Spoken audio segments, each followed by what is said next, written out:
the illegal effort to militarize our nation's cities. All right, coming up next on WTOL 11 Plus Now, the governor of Illinois speaking out right there after protests break out in Chicago, all after the White House announcing National Guard members will go there. And for the second time, a judge has blocked President Trump's plans to send National Guard troops to Portland. I'm anxious to get my folks back. And look, I want to bring the House back into session and get back to work, but we can't do it till they turn the lights back on. Plus, if you're counting at home, it is day 6 of that government shutdown after a weekend of no voting. The Senate was back in session today to vote on certain measures. I'll tell you what the president says could happen next if negotiations remain in a standstill. And charges have been upgraded for former NFL quarterback Mark Sanchez. Tonight, we're learning more about the violent incident that landed him and one other person in the hospital.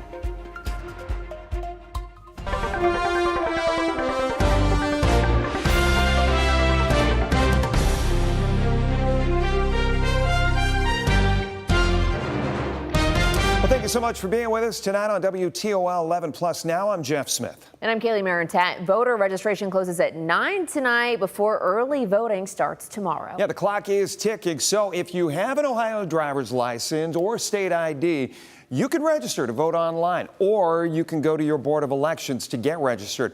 Now, you can check if you are registered and if everything is up to date online.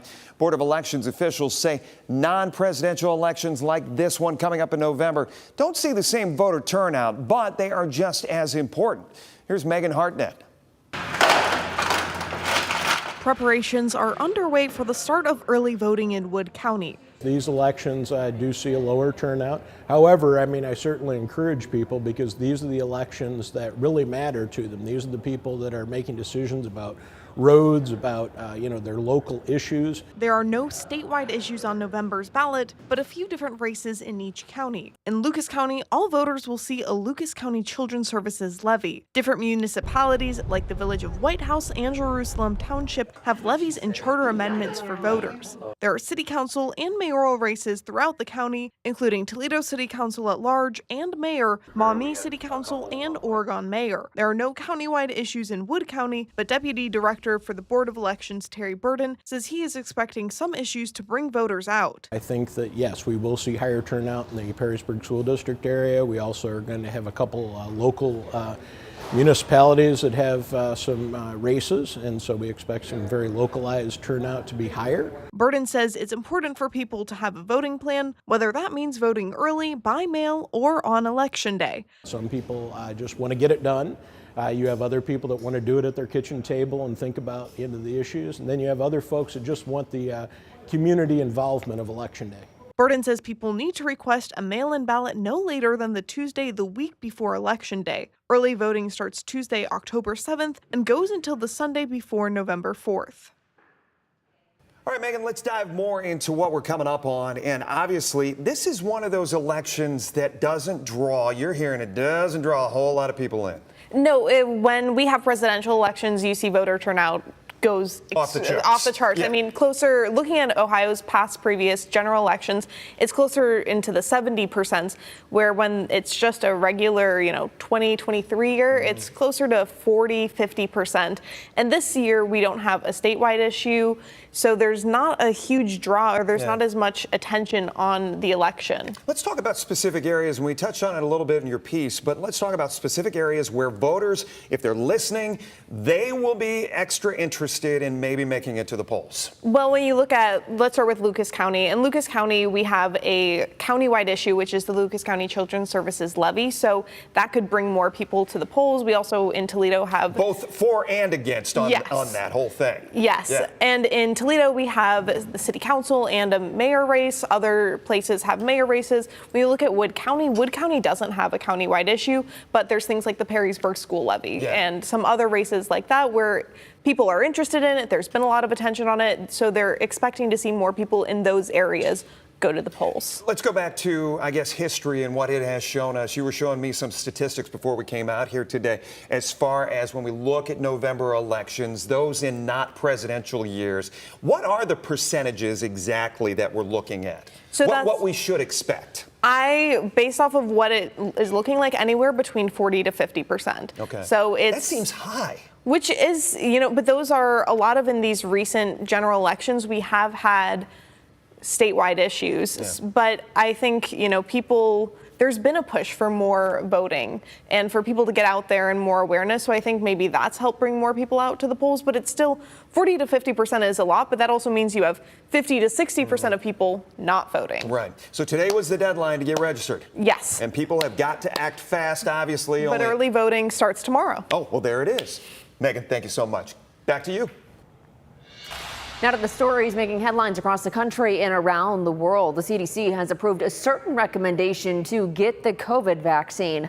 Plus an update on former NFL quarterback Mark Sanchez and the charges he's facing tonight. And the latest on the National Guard deployment in Oregon and Illinois. But first, the government shutdown is now in its 6th day. Senate Democrats and Republicans haven't budged and continue to point the finger at each other. That's making it hard to predict how long this shutdown could last. Some furloughed federal workers will miss out on their first paycheck this week, and now they face the threat of layoffs as well. If negotiations remain at a standstill, President Trump insists he's prepared to move forward with mass layoffs. Well, for the second time in 2 days, a Trump-appointed federal judge in Oregon temporarily blocked the deployment of National Guard members from anywhere in the U.S. to the city. In Chicago, protests spiked over the weekend after the White House announced hundreds of National Guard members will be sent there. The state of Illinois and Chicago are now suing the Trump administration over the deployment. Former NFL quarterback, now sportscaster Mark Sanchez is now facing felony charges following a violent encounter in Indianapolis that left him and the other person involved injured. Indianapolis authorities originally charged Sanchez with 3 misdemeanors, but now he's charged with felony battery involving serious bodily injury. According to the prosecutor, early Saturday morning, Sanchez and a 69-year-old truck driver got into a fight over a parking space, and Sanchez was repeatedly stabbed.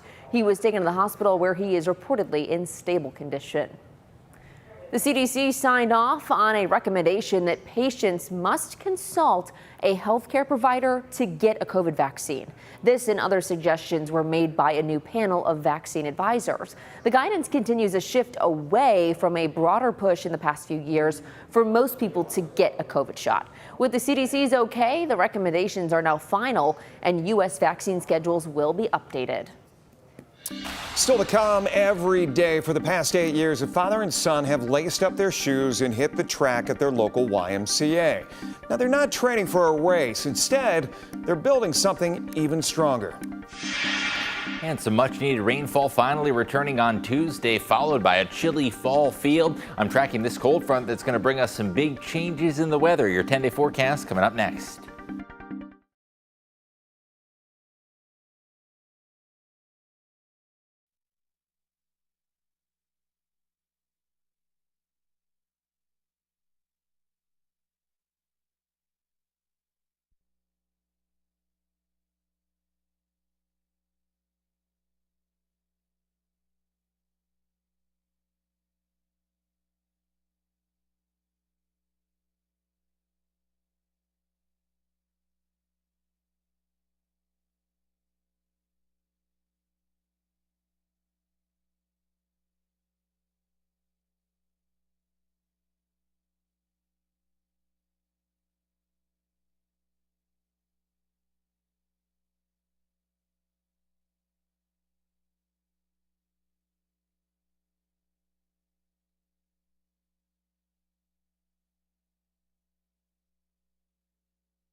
Welcome back. If you're watching us on WTOL 11 Plus, you already know about our exclusive streaming platform. But do you follow us on other social media? Well, right now, there's video that you have got to see on our TikTok page.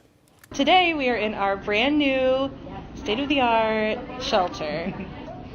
In this shelter, everything is bigger and better. So the dog kennels are bigger. We have featured rooms up front by right when you walk in at the lobby.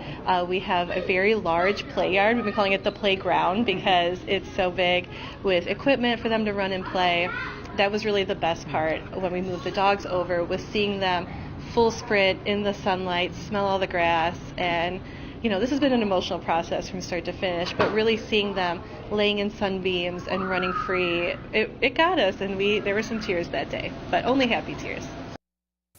Make sure you are following WTOL 11 on your favorite social media platforms to stay up to date. Well, if you missed out on last month's nearly $1.8 billion Powerball jackpot, you've still got a chance with Mega Millions. Nobody matched all 6 winning numbers last week, so as a result, the jackpot now stands at $547 million. That makes it the largest Mega Millions jackpot so far for this year and the 12th largest jackpot in the game's history. That next drawing will be tomorrow. Take a look. Ow! The harvest moon will be visible tonight into early Tuesday. It should be extra special because this year it is also the first of 3 back-to-back-to-back supermoons. Now, a supermoon happens when the moon reaches its nearest point to the Earth, making it look larger and fuller. October's full moon is called the harvest moon because it is the full moon closest to the first day of fall. John, I have to ask you, do people feel weird when we get these kind of moons? Is there any science behind that? I feel like in the month of October, it's maybe a little bit eerie, but I would recommend looking in the next hour or so once the sun sets, because by the time it peaks at 11:48 p.m., could be a little more overcast. The moon rise happened just moments ago, so you may be able to see that harvest moon rising as we get towards the fall harvest season. And I know a lot of area farmers had a really dry growing season. We do need that rain. We're going to get some rain tomorrow. So let's talk about the timing on that. Oh, she wanted to jump in on I was something. going to say, I know what you're asking, Jeff. Like, do people get weird with a full moon? Oh, did they start acting? Yeah, okay. I was going to say, my mom works in the labor and delivery at my hometown hospital, and she said, hands down, there was way more births, there was way more going on at the hospital when there's a full moon. Wow. Interesting. I don't know if there's any science to it, but we might be onto something. Get on it, John. Yeah, Get on it. We'll start investigating on that one. But let's check out the forecast that does include some of that needed rainfall returning. Rain's going to be moving in mainly after midnight tonight and continuing through Tuesday, with most areas seeing half an inch of rainfall, and it is going to be turning sharply cooler into the middle of the week. Dry conditions expected early this evening. However, there's a cold front just to the west of Lake Michigan, and that is going to bring us those changes in the weather. Ahead of that front, temperatures have been very mild once again, still hovering in the lower 80s across the metro just before 7 o'clock p.m. And the drought monitor, we really do need that rain, especially south and southwest of Toledo, from Findlay up towards North Baltimore, back into Henry and Putnam counties, and over towards Paulding and Van Wert. So let's look at the forecast for tomorrow. It is going to be turning cooler as that cold front works on through. A high of 74. Showers are going to be most likely during the morning and midday time frame. The hour by hour keeps us dry the rest of this evening. After midnight, some pockets of rain start to work on through. This is what you're going to wake up to tomorrow morning. You'll want the rain gear at the bus stop and the windshield wipers for the drive in. Steady showers persist through about midday. That cold front works in during the afternoon, and I do expect largely dry conditions by the evening with a chillier fall feel moving in midweek. The first jacket and sweater weather of the season is on tap for Wednesday. I'm expecting around a half an inch of rain for the Toledo metro. Generally, areas north of the state line are poised to see just a little bit less. And south and east of the river, that is where the chance of an inch or more is going to be possible, especially areas like Sandusky, Port Clinton, and Fremont, where there could be some isolated higher totals. Other than the rainfall tomorrow, it is going to be an awfully quiet forecast. 70% chance of showers Tuesday and totally dry through the weekend as we get back to those drought conditions that have been such a recurring theme this fall. Temperatures start to drop tomorrow evening, a northwest breeze behind that cold front as we drop to the 60s into the evening. By Wednesday morning, you are going to feel a chill in the air. With the exception of the lakeshore, everybody's going to be in the 40s. And then Wednesday afternoon, temperatures only in the 60s. So weather impacts that we are expecting. Showers are going to be returning Tuesday. Patchy frost is going to be an impact late week as that cold front really doses out some chilly Canadian air. And the long range does trend mild again, with sunshine returning into next weekend. That patchy frost impact is going to be most likely north of the state line in areas like Hillsdale and Lenawee counties Thursday and Friday morning. So if you have any outdoor plants that might be affected by the frost, cover them up before bed, before Thursday and Friday mornings. Temperatures are expected to drop down to the lower 40s with a few spots in the upper 30s in southeastern Michigan. We do bounce back to the 70s next weekend with sunny conditions returning, and it's going to be an awfully dry weather pattern through mid-October. Our next chance for scattered showers arriving day 10 at the very end of that 10-day forecast. Jeff, Kaylee. John, thanks. Every afternoon for 8 years, a father and son, they have made their way to the track at the YMCA in downtown Grand Rapids, Michigan.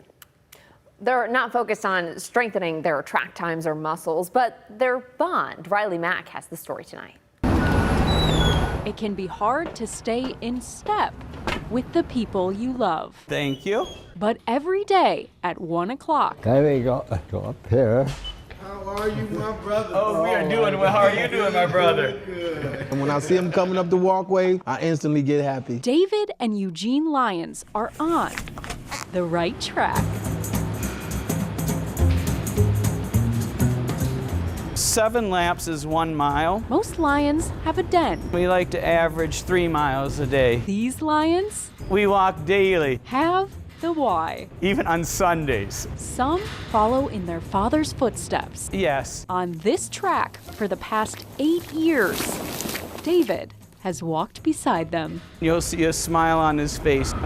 This setting has brought him joy. I'm 92 years old and I average 3 miles a day. I wouldn't be happy just sitting doing nothing. I gotta be out. I'm never going to get these years back. It gave us this opportunity to bond. It's not about distance or lap time. You're walking at a better clip today. It's about making sure the other never walks alone. My mother passed 8 years ago and we started shortly after that. So this is a way for us to re-engage again with life. We had been married 50 years. The kindest person you'd ever meet. We had to refigure in our head what family was going to mean to us. And it is really the first place that we have had as a family that our mother was not a part of, and we needed to have something new. I think we have bonded more because of being with each other every day like this. Every day at 1 o'clock, David and Eugene Lyons Yes. stay in step as a pride of 2. We're buddies.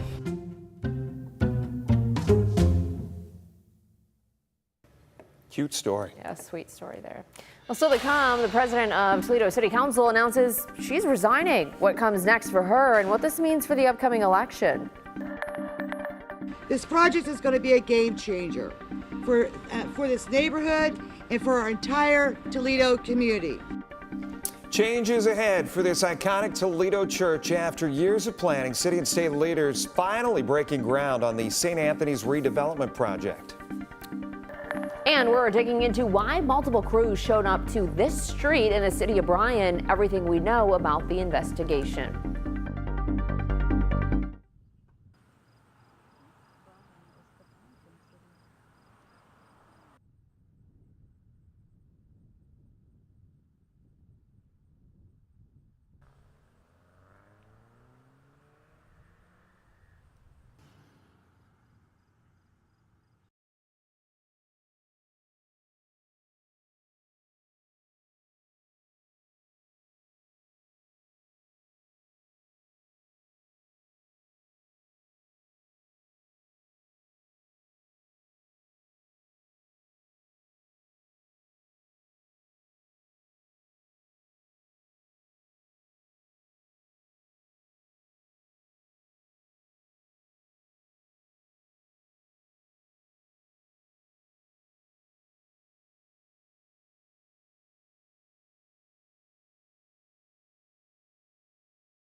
Thanks so much for being here with us on WTOL 11 Plus now.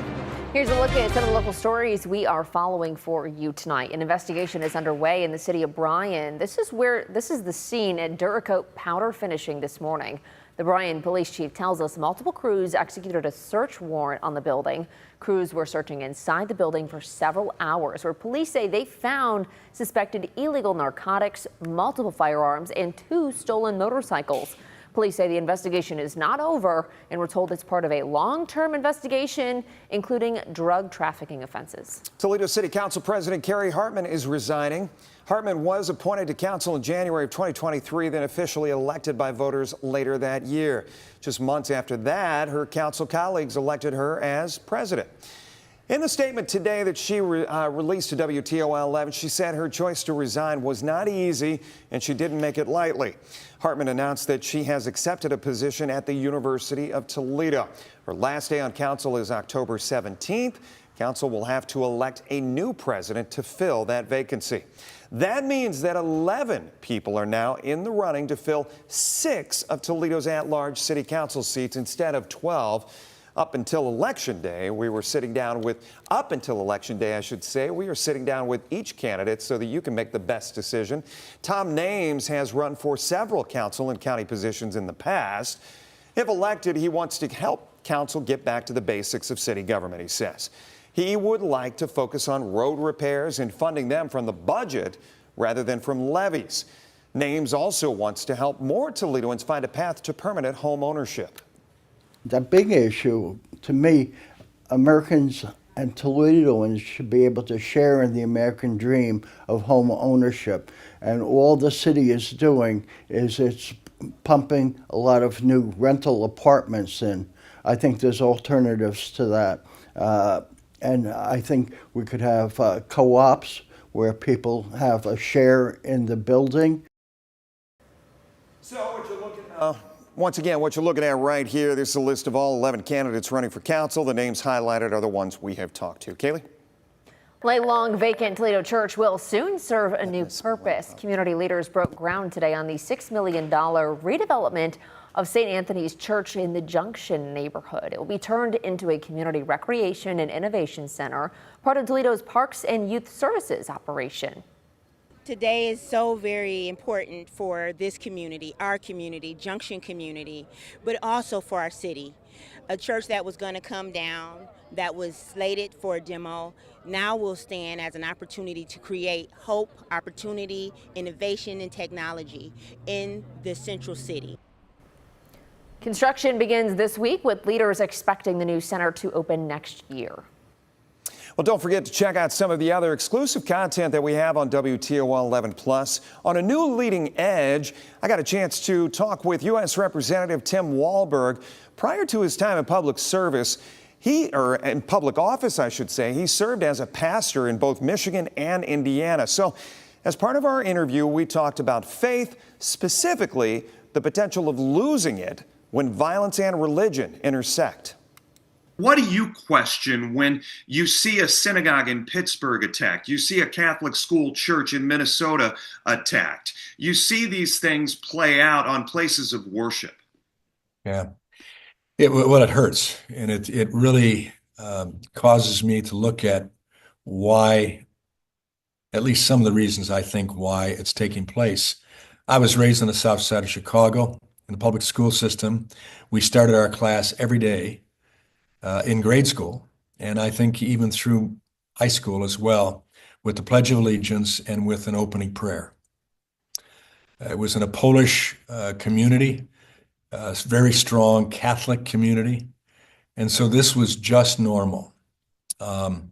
Back then, we on our athletic programs. Let me stop you right there. Did your principal, I mean, even in the days that you grew up, I mean, I'm assuming you were born in the 50s, and as you grew up, did your principal take heat for having a prayer? Did parents get upset? I'm thinking the answer was no, right? No, not at all. And to say the pledge, to have America talked about in glowing terms, and we studied the Civil War. We studied the reasons for that. I was there in the same period when Martin Luther King was assassinated. I think it was within 2 weeks after he had held a rally and spoke in Chicago. So that was all there at the time, and we dealt with that. But we were also encouraged to have a spiritual component of our life, to believe in God, to believe in prayer. Wednesdays, our wrestling practice was cut short, so because the coach knew that probably a number of us would be going to the Wednesday night prayer service at our church, that was just normal. But over the years, we've cut back on that, and to the point that we've almost said that religion is a problem to be in the public sphere. We've taken public prayer out of schools. We've had coaches that kneeled with their players on the 50-yard line, thrown out of their coaching career, and having to go to court over that. Things have changed so much, and when you do that, all of a sudden, some people will see certain religions as a danger.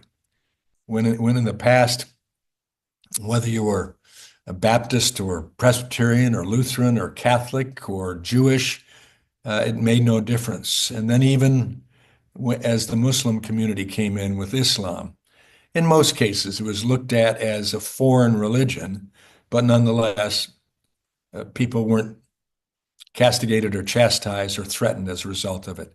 That's all changed. And that has to change. We have to get back to understanding that we were established under Christian principles. We can debate whether we're a Christian nation or not, but we were certainly established under Christian principles, biblical principles. And at the very least, the golden rule, do unto others as you would have done unto you. And we need to get back to that. You can watch the full episode of Leading Edge coming up next on WTOL 11+. Starbucks is teaming up with Hello Kitty. Starting November 6th, Starbucks will start featuring Hello Kitty merchandise.